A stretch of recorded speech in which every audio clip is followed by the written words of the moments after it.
The relationship between the war on drugs and the war on abortion is extraordinary. Everyone is fighting for the same thing, a meaningful, universal public health system that addresses health needs, all of them, even the ones that have been stigmatized, even the ones that are constantly subjected to junk science claims, that all public health is addressed as public health and never as criminal law matters.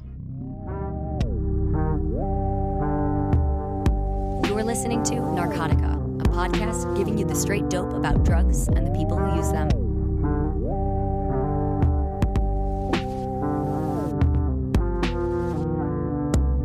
Hello, Narcotica listeners. I'm Troy Farah, beaming to you from the high desert in California. With me today is Zachary Siegel in Chicago. How's it going, Zach? It's hot. Well, I know that feeling. For better or worse, many drugs are controversial. Even though they're just chemicals, they can trigger passionate emotions, inspire complex, dangerous laws, and radically alter culture. Narcotica is a show that doesn't shy away from this controversy. We embrace it and try to put it out of its misery. For example, we just did an episode on prescription heroin, an idea that some people will probably never be comfortable with. But today we're going to talk about some of the most controversial drugs of them all, drugs that are often overlooked in the debate about reforming drug policy. I'm talking about abortifacients, drugs that induce miscarriage, ending pregnancies. On Narcotica, we are pro-abortion. In fact, I personally love abortions. That's not something you'll hear very often, but it's true. I love them. I've never had one, obviously. I'm a man. I've never paid for one or even been present for one, but I view abortion as a life-saving medical procedure that is essential to women's health. We're also pro-pregnancy here, in case anyone wants to accuse us of hating babies. In fact, I just had a great weekend hanging out with my sister and her 20-month-old. The point is that deciding whether or not to be pregnant should be a woman's choice. Unfortunately, in the land of the free, that isn't always the case. Our guests today are two of the hardest working people in public health. We are proud to welcome Lynn Paltrow, the founder and executive director of National Advocates for Pregnant Women. And joining Lynn is Francine Coeytaux, co-founder of Plan C Pills, co-founder of the Pro-Choice Alliance for Responsible Research, and a founder of the Pacific Institute for Women's Health, among other things. Both of you, welcome to the program. Thank you. People obviously have strong feelings about abortions, and some do raise good faith ethical concerns, and I think that's normal. But legislating based on those feelings, creating public health policy based on those feelings, and threatening women's health and freedom based on those feelings is a problem. So today we're going to talk about the science and history of abortion drugs because, well, first, it's fascinating and an issue that's highly relevant whether you're a man or woman. And it may not be obvious, but there is also a ton of overlap between abortion, reproductive justice, and the world of harm reduction, which we'll get into, such as draconian so-called fetal assault laws. But in case our audience tunes out, and no judgment, we want to give you a few resources up front. If you need to obtain abortion pills for any reason, for yourself, for your mother, for your sister, or your neighbor, go to plancpills.org or aidaccess.org. You can order these drugs discreetly and they will arrive at your door with your Amazon packages and student loan bills. In the show notes, we'll also post links to abortion funds in states where regressive laws are threatening a woman's right to choose. So, to get us started, Lynn, this question goes to you. Let's have you describe the current political landscape for abortion access. Over the past few months, these so-called fetal heartbeat bills have created a storm of protest and debate, some of which aim to ban abortion after just 6 weeks, which should be pointed out is very early. Many people may not even know they are pregnant at 6 weeks. So, for one thing, is there really a, quote, heartbeat at 6 weeks? And developmentally, how mature is, say, the nervous system in a fetus at 6 weeks? Those are interesting questions, but I think the more important one is why are states going so far as to essentially make it impossible for any woman to have an abortion? Because many women don't even know they're pregnant until they're 8 weeks along.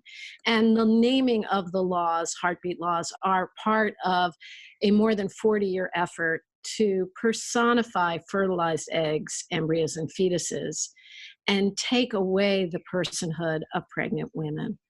These are just new permutations. They're even more radical. Each of those so-called heartbeat laws include provisions declaring recognition of separate personhood or inalienable rights for fertilized eggs, embryos, and fetuses. That ideology is used not only to stop abortion, it is used to create state power to control, arrest, and surveil anybody who has the capacity for pregnancy. If I may bring up something about six weeks and how early that is. I think to put it in perspective, we need to remember that there's an estimate of possibly 48% of all pregnancies ending in miscarriage. That means it can be even after 6 weeks, and it is considered a miscarriage. You didn't even know you were pregnant, and you have a heavy period, and that is a miscarriage. So just to put it in the perspective of the body and how real 6 weeks is, as Lynn has said, most people do not even know until 8 weeks, until you really missed a whole whole cycle. That's what is your identifier as a woman. So yes, let's just be very frank. This is really an attempt to try to bring it down to a time that is no longer reasonable, really a way of outlawing abortion.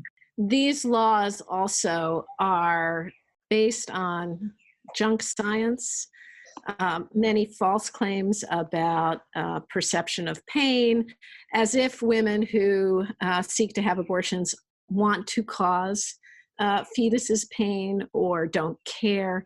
The vast majority of women who have abortions are already mothers and will become mothers. These are laws that are part of a larger political strategy. It's not as if there's some new research of any kind that justifies these new laws. In fact, when Roe v. Wade in 1971 was argued before the Supreme Court, one of the arguments to uphold Texas's law, criminal law banning abortion, was about all this new science about fetal development.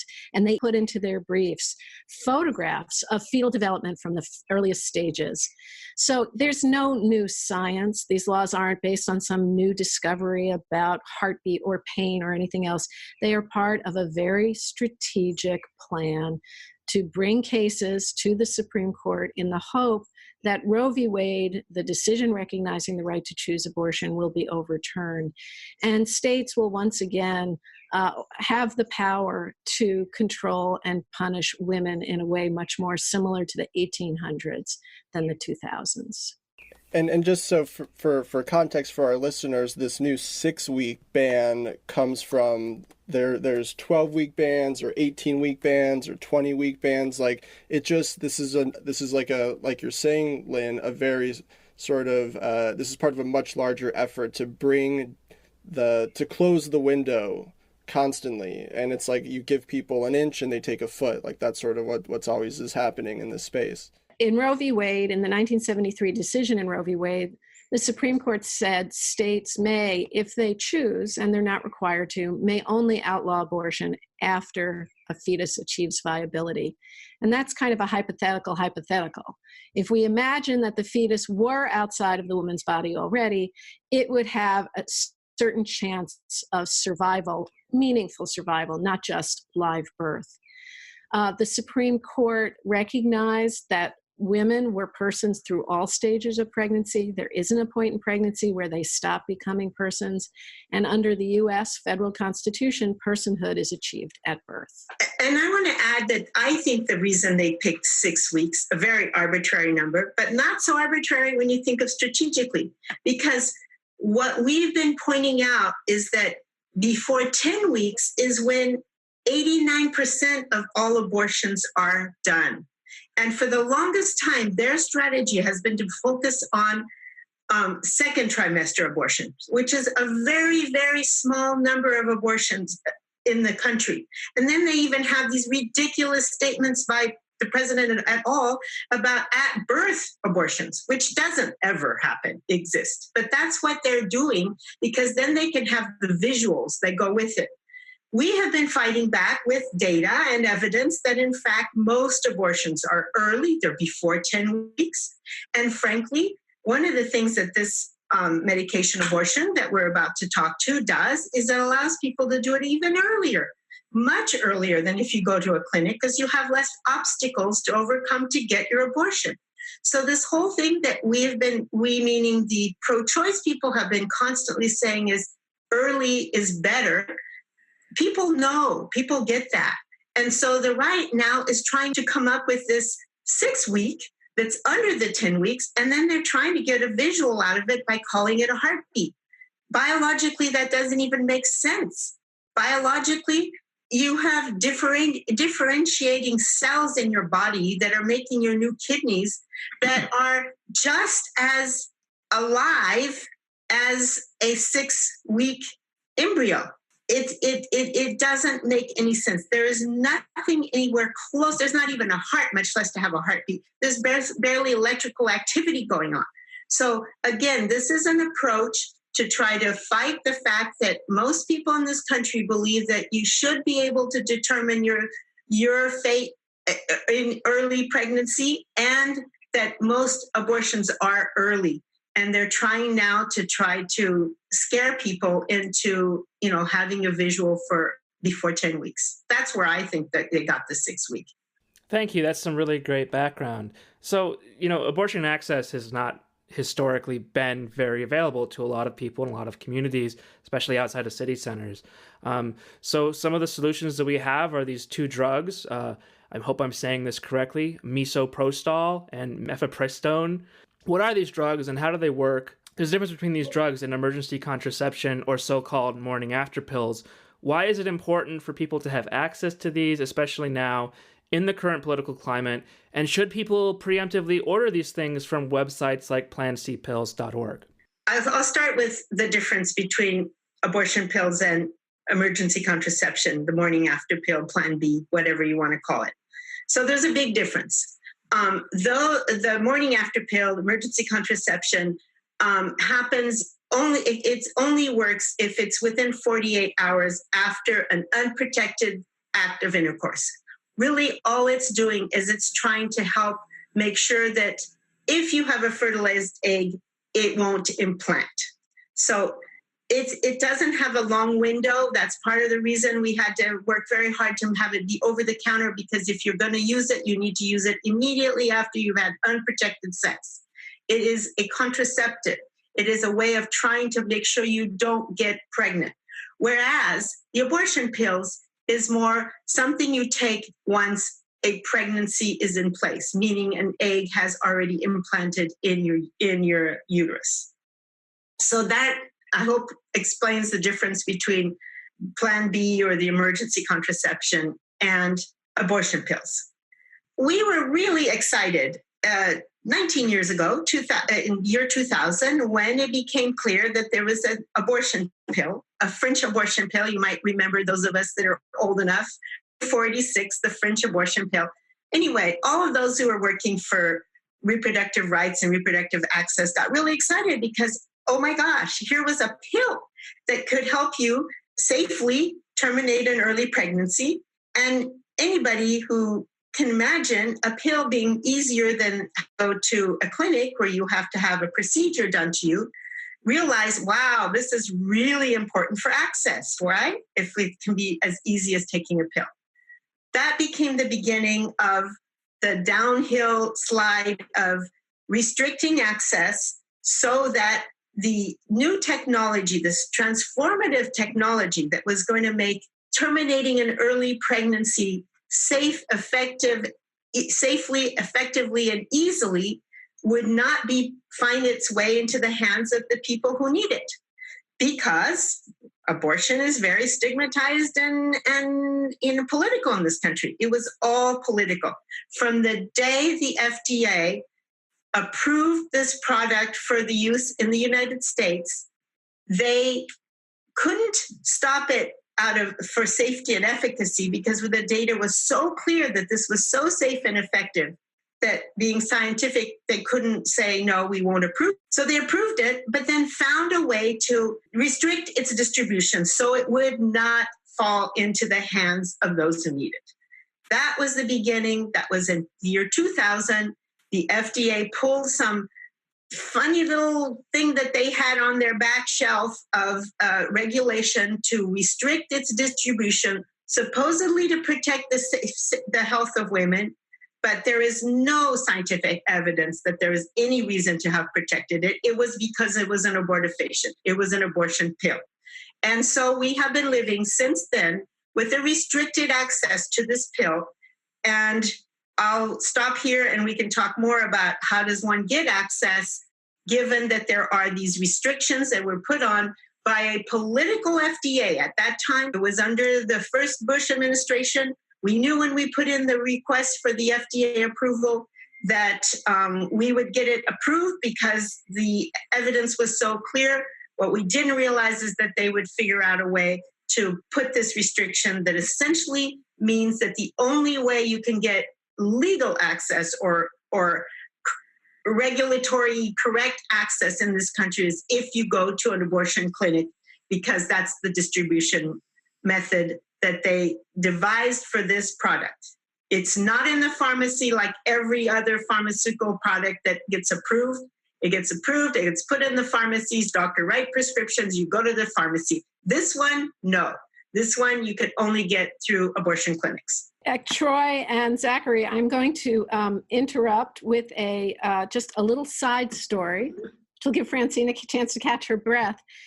Francine's explanation and history of mifepristone and misoprostol remind me of a meeting I was at some years ago. It was a meeting around issues around addiction and drug dependency, and many of the people who attended were hardcore research scientists, several of whom absolutely believed that they could discover a magical medication that would help people overcome addiction problems, that it was really only a matter of time and they would come up with that medical pharmaceutical solution. And I got to know them, and they were lovely, smart people. And I said to them, we have drugs like methadone and buprenorphine that have helped significantly with people with dependencies for one drug, opioid. But the government so overregulates it that people really can't get access to it. For groups of people who are not typically supported, who face enormous stigma and discrimination, even if the medication is there and it works, whether it's methadone or buprenorphine, mifepristone or misoprostol, the FDA and other government agencies make it extremely difficult to access those safe and effective medications.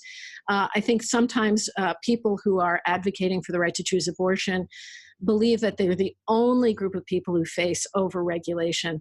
But we have enormous number of allies and the potential for greater political strength if we see each other as allies by recognizing that inappropriate government interference with access to medications that are safe and effective undermine health for people who are particularly stigmatized, whether because they are perceived as having a drug problem or they are people with the capacity for pregnancy and they want to end that pregnancy, all together have an interest in persuading government authority to ensure access to healthcare, not barriers to healthcare, not further stigmatization based on medical misinformation that they perpetuate through unnecessary overregulation. Wow, thank you so much.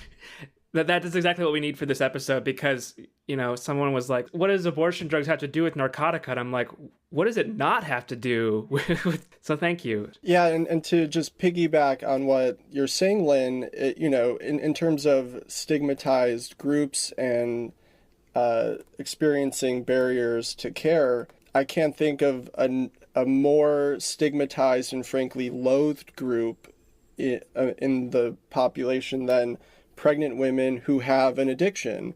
And in terms of them getting access to methadone and buprenorphine, these drugs not only save the woman's life, but they also save the life of the fetus and the newborn. And it's so critical that that issue is part of this conversation too. So really, that's an amazing point. And to keep the conversation going about these specific drugs, like how expensive are they? So I often hear abortion framed in terms of not just bodily autonomy, but also as a battle for economic justice. So rich white women, for example, I mean, they can probably afford to have abortions. They can travel outside the country to have one. They have all these resources to marshal to help whatever situation that they're in. So how expensive are these drugs, and does insurance cover them? Can you walk us through the economics of this issue? I'll take that question, Francine. But whether you're getting those drugs, whether you're getting a medication abortion with those drugs through a clinic, or whether you're doing it self-managed. And it's very, very different. So for the clinic it varies around $500 to $600 if it's an early termination, meaning before 10 weeks. Very frankly, the history of how we came up with that price is that when we introduced medication abortion in the clinics as an alternative to the other method, which was a procedure, we didn't want people to have to choose based on cost. And so we put the price at the same rate. So when you go in to Planned Parenthood for an early abortion, meaning an abortion in the first before 10 weeks, you have a choice in most places between a procedure and these pills, and you will be charged the same amount. And insurance will cover depending on what state you're in. You're back to the insurance coverage of, if you're in a state in which insurance covers, it's covered. If you're in a state in which it doesn't, you're paying out of pocket. That's the clinic route. The price of what it costs if you're self-managing is based on where you manage to get the pills. And here I'm just going to talk about the combination, meaning the Mifi and Miso. It's often called an abortion kit, meaning it has the two pills. You take one, the Mifi, the first, and then 24 hours later you have to take the other, the misoprostol. And together they are what is considered medication abortion, and that's together is what gets you to the 99% effectiveness and 99% safety. So I'm just going to talk about those. It's the Mifi, the first one, that is highly, highly restricted by the FDA. And it's because of those restrictions that you end up having to, if you want to do it by yourself, if you want to self-manage and you're not going to a clinic, you don't have access to a clinic, then you're talking about how to access the pills, usually online. That's probably the best opportunity, is to purchase online. And we have a lot of evidence and experience. That's what we do at Plan C, is we have a report card in which we try to share the information with the public about what we are learning by going on purchasing online. What we're learning is that there's a huge demand. Or there are now 80 websites that say they will ship you the abortion kit. And what we do is we go on and we test them, and we document how long it takes, how much it costs, and whether the product is a good one, whether it's a product that we can vouch for. I can just tell you that the price is going down, partly because of our website. I think we're using market forces to drive the price down. They're just competing. We do know what the product costs if you were able to go to India and buy it. Most of these are Indian products, and it says right on the kit, in rupees, what it is inclusive of taxes, it's about $5 US. Is the retail price of the pills if you were able to go to India and purchase it there. By the time you've done it online, the average when we started looking was $300. We think they picked that number by just taking half of what they knew it cost you to go to a clinic. It was a randomly picked number, and they got lots of people purchasing, so they kept it at that until we brought the price down by having Aid Access, the top site on our website, come in at under 100. And now there are more sites that will do it for under 100 or around 100. So I would say it's coming down, and it's just market forces that are going to determine how much it costs. Wow, that's incredible to hear again how arbitrary all these numbers are. And like I tend to blame capitalism for a lot of problems, and in this case it's like how it's so absurd that someone can set the price like that. Yep. We did want to talk a little bit about the legality here of ordering these drugs online, having them mailed to your house, and possessing them, because there are some laws on this. I think there are some healthcare professionals that have received FDA warnings saying stop mailing these drugs, and I just love the fact that they have just ignored them. I think there was one person in Austria that, you know, she got like, I'm not subject to the jurisdiction of the FDA. Like, I don't have to pay attention to this.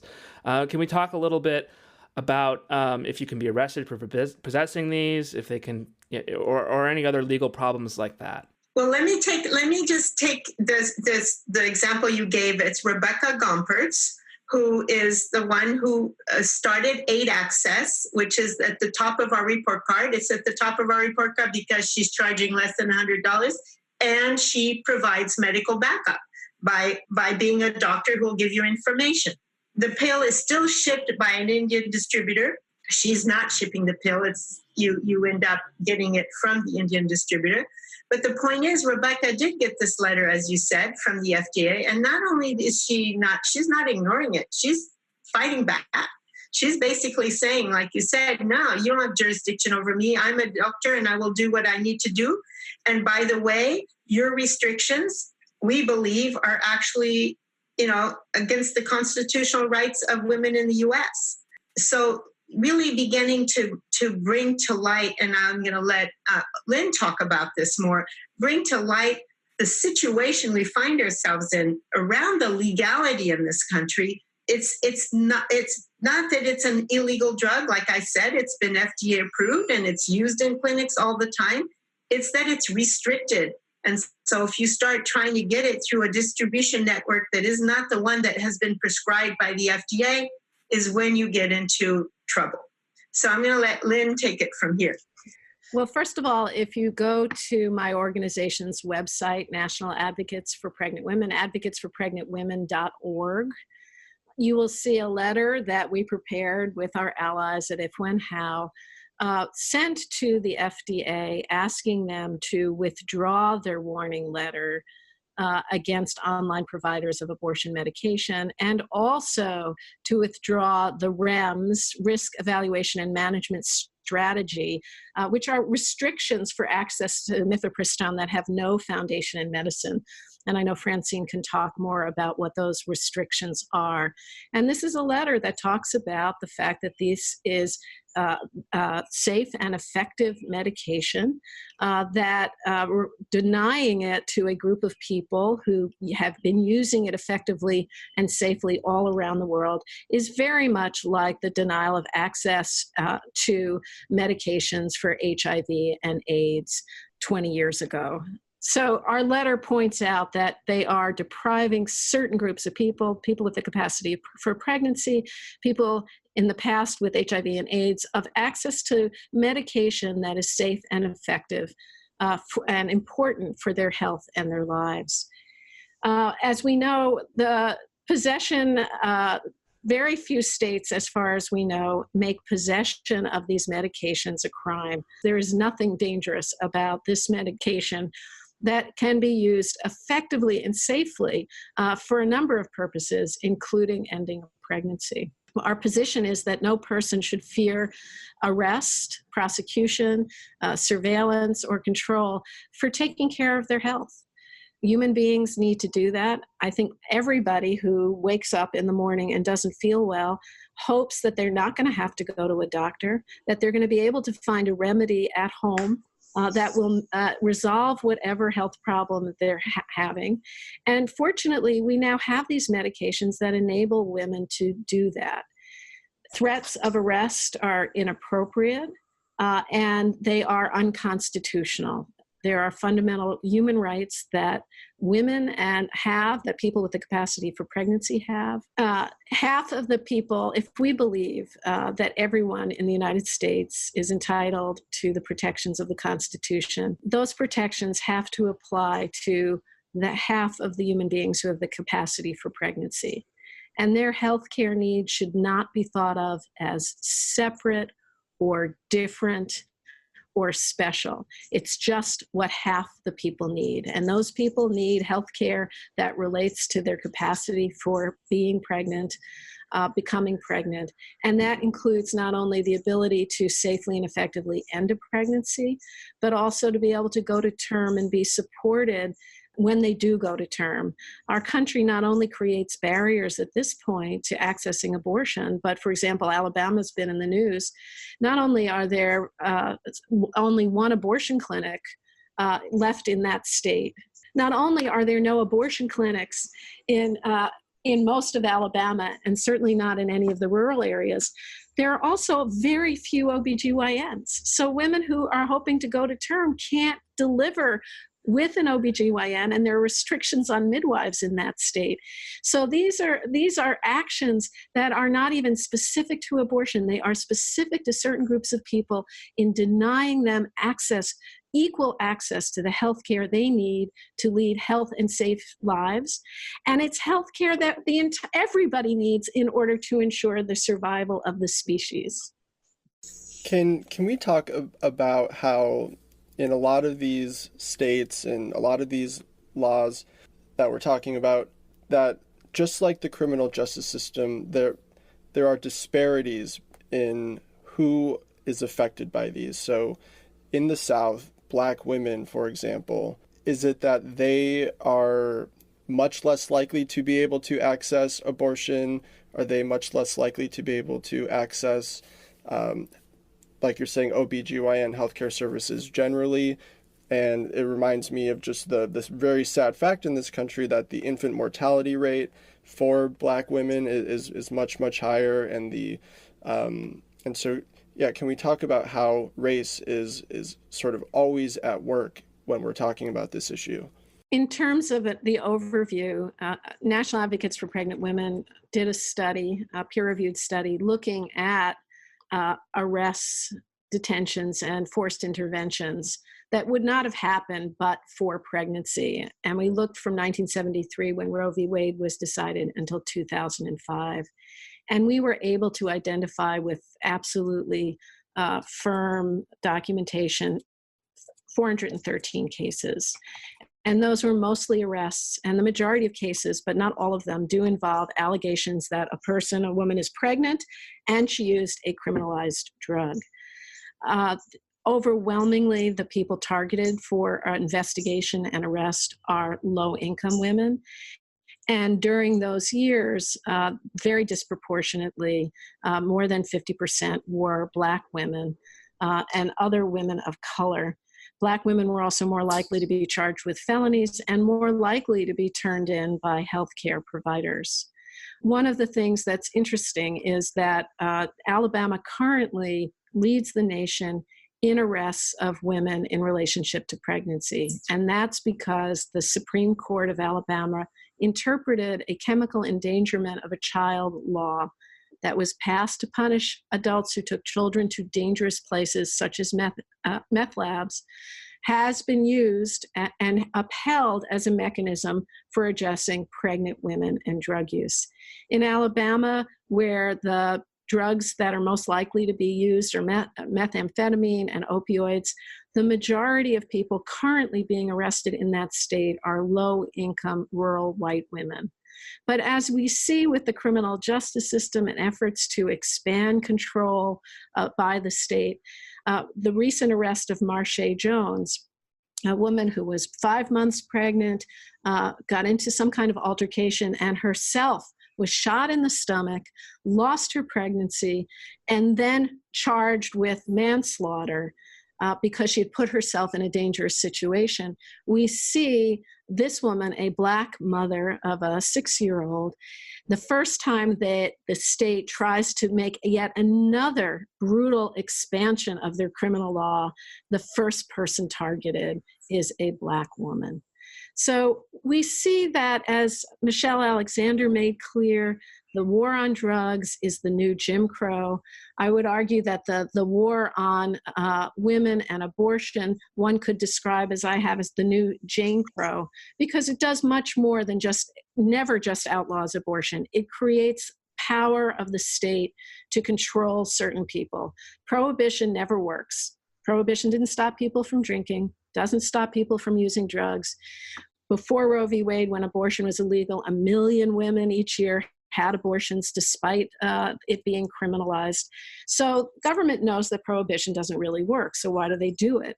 They do it because it gives them power to control certain populations. And those populations are the ones that have always been controlled in this country. The legacy of slavery, Black people, the idea that you could arrest women in relationship to their pregnancy came from the very racist targeted attack on Black mothers who allegedly used the smokable form of cocaine called crack, in spite of the fact that the claims of harm turned out to be pure mythology, purely racist. But they set into place policies and assumptions that it is okay to view women who go to term and use any amount of any drug, and regardless of their race, as criminals, rather than as people who are risking their lives and health. You are very right that we have an extraordinarily high maternal and infant mortality rate, 3 times higher maternal mortality rate for Black women. And that is all part and parcel with our unwillingness to provide people with the health care they need and to ensure that everybody has access to that health care. Rather, we resolve public health issues, whether it's drugs or abortion or birth, through policing rather than through public health. The public health indices show that basically being a woman in Alabama is bad news. And then you add on it a low-income woman, and you're really in trouble. And then you add race to it, and you're even more in trouble in terms of the fact that you are just not going to access care in the same way, or you're not going to be treated as preventively in the same way that you should be for health. So you, not surprisingly, get these really bad indicators of child health, maternal mortality. They're the worst in the country. So it's clearly political. It's clearly a way. And coming back to abortion access, I mean, really, frankly, we've had Roe versus Wade for a long time, and it supposedly protects people all over the country. But we've watched state by state, the worst, the most egregious states basically make it so that it's just on paper that you have a right to an abortion, because good luck finding a provider. I think the reality of recognizing, thanks to these really egregious laws that have recently been proposed, it's bringing to light what people who lived in those states have known for a long time, is they've already been hammered and they already have very little access. And this is just more and more clear that it is an attempt to make sure that they not get their rights covered.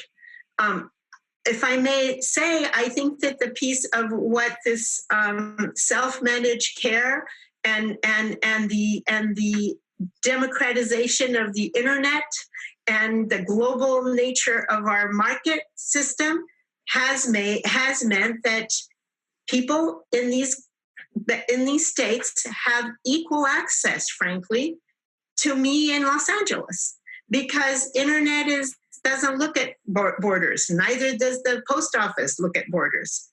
And the truth is we have been seeing, for example, Aid Access, who the woman who from Austria who's been serving has helped people in every state in the country, including the states in which you would think, it would be impossible to get these, but they're getting through.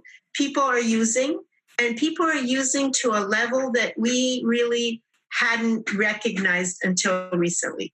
We really do have evidence that last year it was in the tens of thousands, if not 100,000, of people who, while we were doing all this politicking about access to abortion in our country, they were getting their needs met. They went online, they purchased the pills, they knew how to take them correctly, they took them quietly, nobody even knew about it, no impact on the emergency rooms, nothing, except they got their needs met. And I think this is part of the good news. It's really important to recognize that these pills are so safe and so effective and really so accessible now. Frankly, you asked about cost. Yeah, for less than 100 compared to 600, and that's not even counting the cost of taking time off work to get to the clinic, to go to the many appointments that you have to go, to possibly travel across states. All of those barriers are gone. You just have to be able to access, get it shipped to you, take them correctly, and correctly is pretty easy. And again, life just goes on. And I think that that's what I want to just talk about. I mean, in a way, back to Lynn's point about examples, if you'll remember that movie, The Dallas Buyers Club, I mean, that was an example of having to try to come up with some method of getting people access to something that wasn't accessible because of weird restrictions, not because the product wasn't good or safe. It was just a weird restriction and you needed to find a workaround. And the workaround now today here in this country is online purchasing and self-managing an early abortion and moving on with life. Yeah, I'm really glad you brought up the Dallas Buyers Club, because it is a really good example of people who are impacted by an illness, know that there are drugs out there that work, and fight the system and organize collectively to save each other's lives, when really the government and the establishment industries of medicine should be stepping in to do it. When those groups, when those institutions fail, people find a way. And I think that what you're saying is really inspiring and is a testament to the ingenuity of people who suffer and are targeted. And it's just amazing to hear that this kind of action and this kind of mobilizing is happening. And which brings me to one other point that I think I heard you making, was that the sort of brazenness of these 6-week bills and the case of Marche Jones, that all of this is bringing, clear as day how absurd and dangerous things have gotten.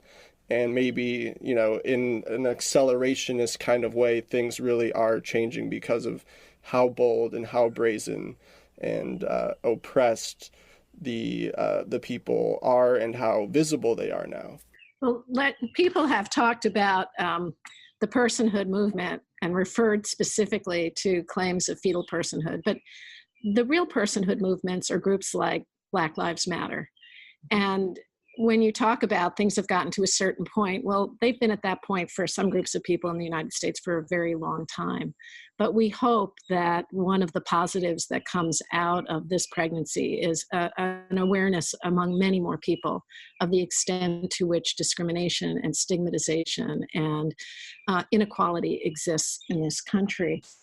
I want to make the point that making misoprostol and mifepristone available, making sure that people have access to safe and effective medications, is also very much like the efforts to provide clean needles, to have needle exchange, even when it was outlawed, even when people had to do it in an underground manner. It was clear for years and years and years that if you gave people clean needles, they would be able to prevent the spread of HIV and other illnesses, and yet the government opposed it. People acted together to provide clean needles despite all of the obstacles, despite the fear that they could be arrested for doing so, or what one colleague, Naomi Brain, calls illegal public health. People will step in to do what they need for themselves, but we will step in with each other to ensure that folks have access to the health care and support they need. And in fact, The relationship between the war on drugs and the war on abortion is extraordinary. In a case in which a woman was arrested for having an illegal abortion in Idaho. Idaho still had an old pre-Roe law on the books that made self-abortion its own crime. Fortunately, Richard Hearn, on behalf of Jenny McCormick, was able to have that law declared unconstitutional. But the Attorney General stood up and defended the state's right and, in fact, obligation to arrest women who self-managed an abortion in exactly the same terms that the war on drugs is justified. We must be able to arrest people to protect their health. And what everyone, whether they're listening as a drug policy reformer or harm reduction reformer advocate, or see themselves as pro-choice advocates, reproductive rights and justice advocates, everyone is fighting for the same thing: a meaningful, universal public health system that addresses health needs, all of them, even the ones that have been stigmatized, even the ones that are constantly subjected to junk science claims, that all public health is addressed as public health and never as criminal law matters. And I would like to add to that the fact that, back to the idea that when we first heard that it could be as easy as a pill, this is what we're back to now. We've been trying for Plan C for 4 years now, has been just wanting to make public the information that there are these safe, effective pills, and that people in the rest of the world have been using them, self-managing them, using them. Very honestly, if you go to Planned Parenthood to get a medication abortion, you're going to self-manage your abortion because they're going to hand you the pill, tell you to go home, and you take it at home. It's a self-managed process. It's the distribution in which they have a vice over in order to stop the enablement of being able to do it by yourself. And so by sharing the information that this is available, and then finding out that there is this global market that's willing, there are these distributors who are quite willing to ship to the US, even though they really shouldn't be, and then making it then back to the transformative opportunity that we have to just take a pill early on when we have a health need, is what this is all about. And I think the best analogy really when it comes to how much risk are you taking or willing to take on to do this, it really is, it should be similar to the risk that an elderly person, my mother, when she goes online to a Canadian pharmacy because she needs her heart medication and it's a tenth of the price that it would be if she purchased it here. I don't hear anybody trying to say that my mother is a criminal. I don't hear anybody trying to even stop my mother. I have heard of people, the FDA and pharmaceutical companies trying to put a stop to that because they're losing money because of the obstacle of cost. But it isn't about protecting my mother by stopping her from doing it. So really, when it comes down to the questions of, is this illegal for us to do as an abortion? It really is about the politics of abortion. It is not to protect me from, a bad pill that I got online. It is not. It is because you do not want me to take it to my own hands and do it myself. So that's the part I want to be very clear about. And that's the part, again, where I feel like, wow, it's working. People have got this. And the beauty of it is the people that I most wanted to reach are being reached. They have smartphones. They have smartphones in Alabama, in Georgia, in rural Montana. They have smartphones, and that's really all it takes. And they're getting the word, and they're spreading the word to others. And it's not going to be easy to stop because it's so pragmatic. It's so, people have a need. They'll always have a need. We will always have a need for an early abortion. And if it can be so easily resolved by getting around the politics of clinic closures, then more power to the internet. Can't believe I'm saying that. Yeah, well, thank you. It is important to underline the fact that, restricting access to abortion is not the same thing as making abortion go away. It just makes it, you can only restrict access to safe abortion. And there's also this misconception, While some of these abortion drugs may be relatively new, if you examine the history of abortifacients, the history of using drugs to cause miscarriage, it goes back literally thousands of years.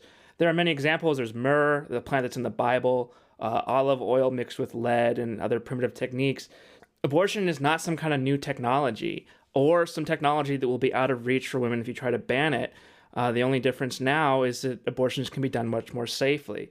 And the point I'm leading to is, some people have been encouraged recently to take quote unquote natural abortifacients, which can be extremely dangerous. There was recently a tweet that went viral about this. I won't name the tweeter, but they were encouraging women to take things like asafoetida, a plant from Afghanistan, and penny royal tea in order to induce abortion. And the tweet inspired a lot of backlash. While that backlash was warranted, there are some good reasons why women seek out these so-called natural remedies from medicine. Erin Biba, a science journalist, recently did an incredible piece for Dame magazine that asked, why are so many women rejecting medical science? And she really illustrates that the healthcare system consistently fails women.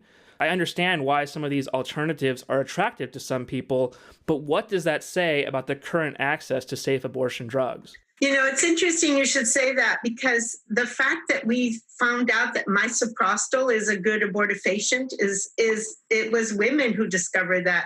It wasn't even developed for that. It was developed as a completely other product. And it was women in Brazil who discovered that, they couldn't get illegal abortions and they were dying from unsafe abortion. They read on the side, of a packet of Cytotec, do not take if you're pregnant because it could cause an abortion. So, they started taking it, and sure enough, it caused an abortion, which is exactly what they wanted. And they shared the news with each other. It was only through them that we discovered that misoprostol, which had been developed as a gastric ulcer medication, had all these properties. To your point, there are many probably other things out there that could help. But once you have something that has been developed, tested, proven by millions, there's probably more data on the safety of mifepristone and misoprostol together than there is for almost any other drug, given the number of women in the world who have taken these. Why go and try anything else except for the fact that you're being withheld the safe one? That is the only reason in my book why I would go try something else. It's because I'm not being allowed to have the safe one. And that's the piece that I want to urge people that, there should be outrage. There should be outrage that this safe, effective, easy to use product is being withheld, that we then have to have tweets about what else you could use or how you should just use misoprostol instead of mifepristone. I don't want to go there. I have a right to the one that has all this evidence that works so well. Why can't I use that one? And that's what, in fact, now has been happening. People do have access to the good one, and they're going for it. And I hope more and more people learn that. I would like if we can talk about resources for people, where people can get more information and that kind of thing. The purpose of the Plan C website is to share evidence and information, all we know about these very important pills. And if you go to our website, we are the only ones who have a report card that reports on how best to get access to the product.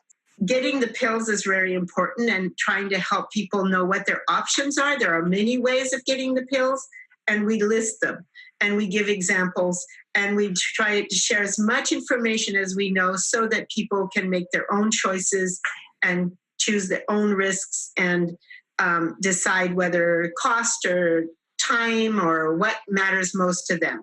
We just really feel like this should be people's right to make a decision based on information. And the plancpills.org website will get you to the legal aid people, will get you to the how to get the pills people, will get you to the best people to go to if you need information on how to use, who to turn to if you're having questions after you've used. It's a website that is meant to get the resources you need if you're trying to self-manage your own abortion. And I will say that National Advocates for Pregnant Women, among other things we do, is provide pro bono criminal defense for people who've been arrested in relationship to their pregnancies. So people can go to our website to find out how to reach us at advocatesforpregnantwomen.org.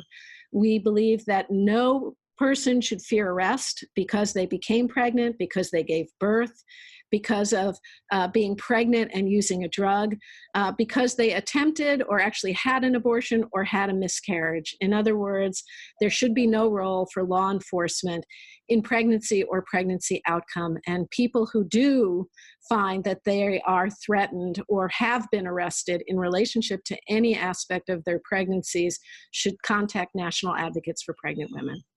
And we'll have links to those websites in the show notes for people to follow. I remember when I interviewed you once for Undark, you said many things can go wrong during a pregnancy with zero drug use, without even caffeine. And yet, if drugs are involved, we immediately blame the drug for causing any problem. Not scientific. And Francine said it in a different way, but since every pregnancy has a 15 to 20% chance of being miscarried, of going awry, especially in the early stages.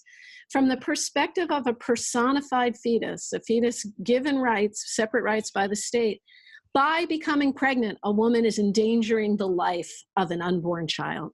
And if by just becoming pregnant, a woman can be framed as somebody that putting the life of her unborn child at risk, it means that everyone with the capacity for pregnancy becomes a criminal suspect because of their capacity for pregnancy. Well put. And that is, the show can be depressing at times. Sorry, listeners, but I think we did bring out some reasons for hope, but also an unflinching look at where this country is right now. Yeah. Thank you both so much for being on the program. Thanks for having us. And thank you both for doing the work of making these connections. Yeah. It's so nice to have even further confirmation that we are allies in this. Absolutely. Yes. Yeah, thanks so much for threading that needle. And I think a lot of people listening are going to really be nodding their heads to the point about the war on drugs and this issue.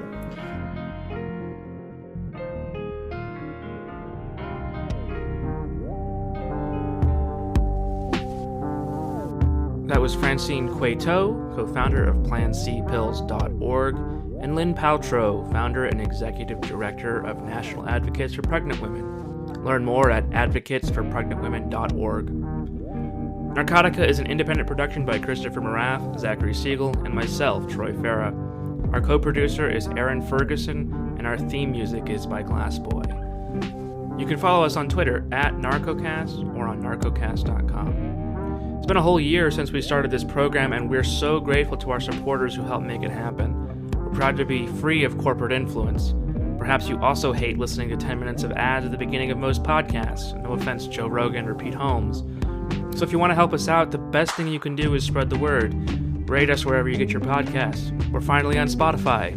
Tell your friends about us and graffiti our name on the subway tunnels. You can also join the Narcotica community at patreon.com/narcotica. We're so grateful for the people that help make this program possible. Thank you. If you want to send us a suggestion, tell us about a time that drugs have saved your life, or just want to say hi, you can email us at tips@narcocast.com. That's all for now. Take care.